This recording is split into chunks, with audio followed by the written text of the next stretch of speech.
Welcome to Kenton Teaches. Enjoy the video.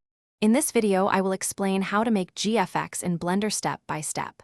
First, you'll need to download and install Blender, which is completely free. Once installed, take a moment to explore the user interface. Pay attention to the different windows and panels. Getting comfortable with basic navigation, like moving around your 3D scene, is crucial. Practice orbiting, panning, and zooming to get a feel for the environment. This foundation will make your learning journey much smoother.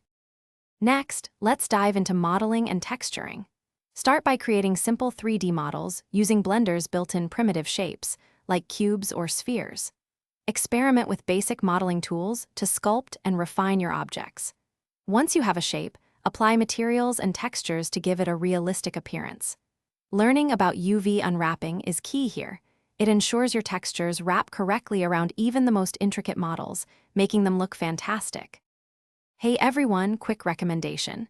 If you're finding this video helpful, please hit that subscribe button and give us a like. It really supports the channel. On another note, if you're looking to upgrade your clean game, check out the Shark AI Ultra Robot Vacuum. It features voice control, self-emptying, and is super pet-friendly, making your home spotless while you focus on your Blender projects.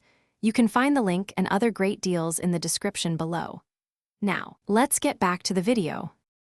Now, let's bring your scene to life with lighting and rendering. Proper lighting is essential for great GFX, so experiment with different light sources to create mood and depth.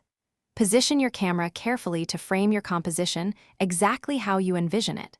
Finally, render your masterpiece. Blender offers powerful render engines like Cycles for photorealism or Eevee for real-time results. Choose the one that best suits your project and watch your creation come to life. Thanks for watching. Please subscribe if this video was helpful.